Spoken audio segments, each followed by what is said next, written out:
Programme बहुत शानदार programme हुआ है और मालूम है आपको सुबह ही दिल्ली से इनकी फ्लाइट है बंगाल के लिए, बागडोगरा के लिए। मगर ये इनकी मोहब्बत है, अब तक रुके और आपकी फरमाइशें पूरी कर चुके, वरना 11 बजे बैठने का इरादा था पढ़ने का और 12:30 बजे तक फिर वहां जाना था। मगर मैंने कहा वो रुक गए और अब इन्हें कितनी तेजी से भागना पड़ेगा। जैसे आपके यहाँ अगर कोई प्रोग्राम में अगर कोई ना पहुंचे, जिसकी वजह से प्रोग्राम हो और ना पहुंचे तो आपको कितना बुरा लगेगा, ऐसे ही कल इनका जहाँ प्रोग्राम है अब आप जैसे अब आपके यहाँ प्रोग्राम है, ऐसे ही कल बंगाल में प्रोग्राम है बागडोगरा, तो वहां अगर मिस हो जाए, ना पहुंचे तो उन लोगों को भी कितना बुरा लगेगा, बहुत बुरा लगेगा। इस वजह से हमें सिर्फ अपना ही नहीं देखना होता है, सारे लोगों का देखना होता है। और दूसरी बात यह है कि नात शरीफ हो या तकरीर हो या मनक़बत हो, आदमी करता नहीं है, पब्लिक कराती है। आदमी पढ़ता नहीं है, पब्लिक क्या करती है, पढ़वाती है।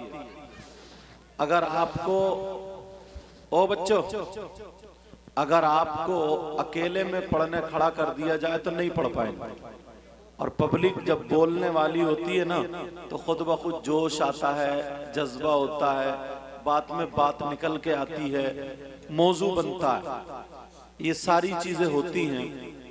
तो ये जो बच्चे हैं कमेटी वाले, इन्होंने जो मेहनतें की हैं, काविशें की हैं, अल्हम्दुलिल्लाह इनकी मेहनत और काविश रंग लाई है।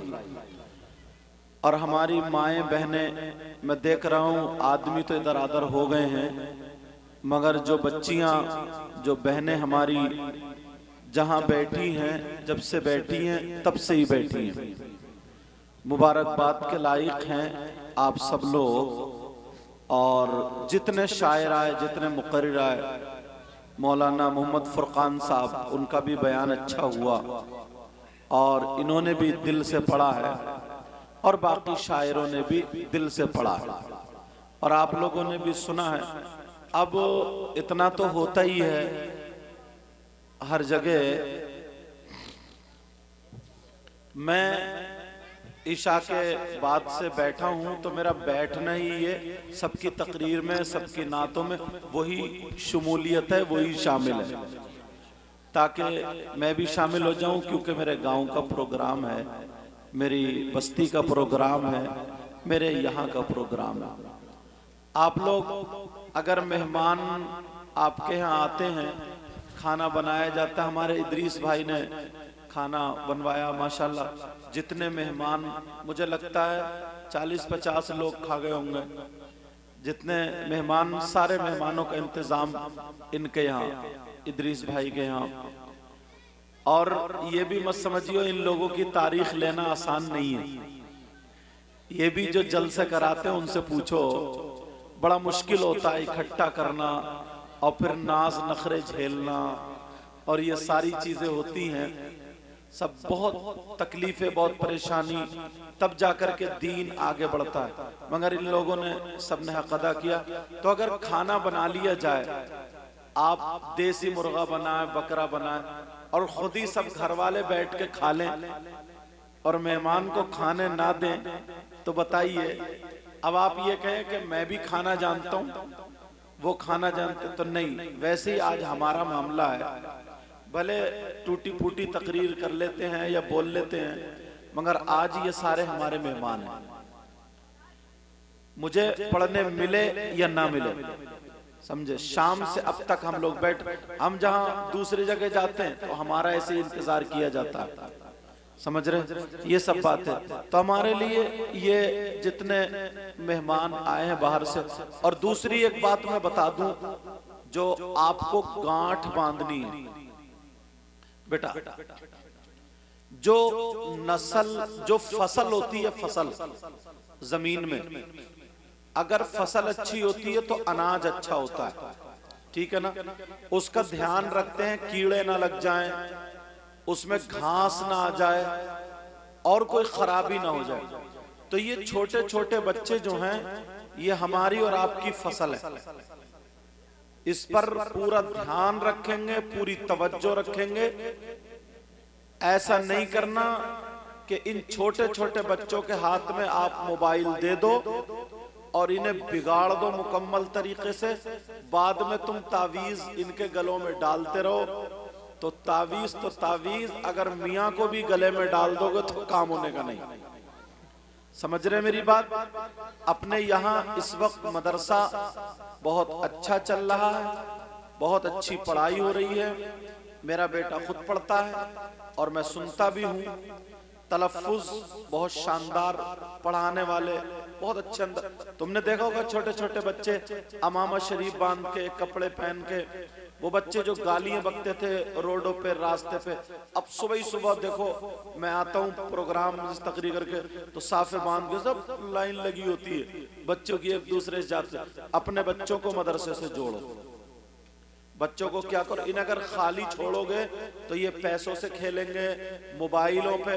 अब हर घर में मोबाइल है, समझे। और हद तो ये है, लड़के तो लड़के, लड़कियां भी अब मोबाइल चला रही हैं। तकरीर का वक्त नहीं है वरना मैं बताता। तो मेरा कहना ये है कि हमारी और आपकी तो जो जिंदगी गुजरी है वो गुजर रही है, मगर इन बच्चों की जिंदगी खराब होने मत देना। इन बच्चों को जरूर मदरसे भेजो, मार मार के भेजो। माएँ सुबह उठ जाएं, फजर की नमाज पढ़े, इनका मुंह हाथ धुलाएं, दांत मांजे, साफ सुथरे इनको कपड़े पहनाएं और मदरसे पहुंचवाएं। मदरसे में 4 बजे तक बच्चा रहता है, 4 बजे तक, समझ रहे, 4 बजे तक। 4 बजे तक जब बच्चा रहेगा तो सारे बच्चे वही पढ़ने वाले, उस्ताद भी पढ़ने वाले, तो उन्हीं की सीखेगा सब, वही माहौल पाएगा ना, वही माहौल पाएगा। अब अगर होता है ना छोटे छोटे बच्चे जैसे सीखते हैं वैसे ही बातें करते हैं।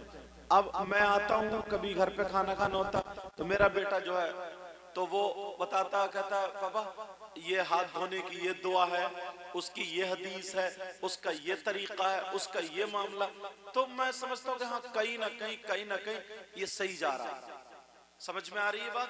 और अगर ऐसे ही छोड़ देंगे मोबाइल, हमारी 12-12 साल की बच्चियां हो गई हैं, 13-13, 14-14 साल की बच्चियां, कपड़े पहनने का शऊर नहीं, ढंग नहीं, माँ बाप को बिल्कुल ध्यान नहीं, तवज्जो नहीं, बस मोबाइल हाथ में दे दिया, पता ही नहीं है दुपट्टा है नहीं है, कहाँ घूम रही है, क्या है क्या नहीं है, किससे मोबाइल पे बातें कर रही हैं। और बस मैं क्या बताऊं, पूरे हिंदुस्तान में जाना होता है, ना जाने कितनी लड़कियां, तो हमारे गांव की नहीं, आप हिंदुस्तान में देखिए कितनी लड़कियां तो गैर मुस्लिमों से टच हो गई हैं।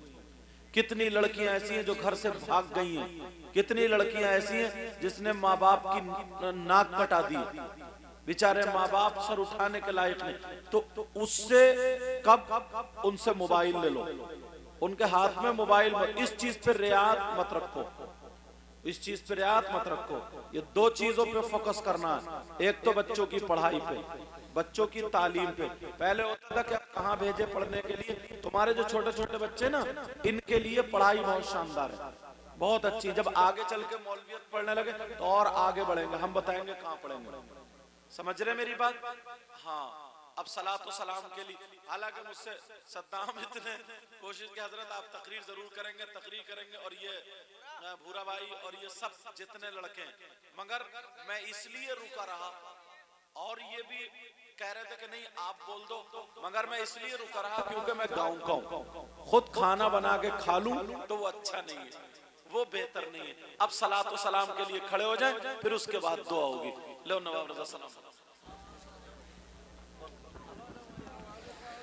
मोस्ता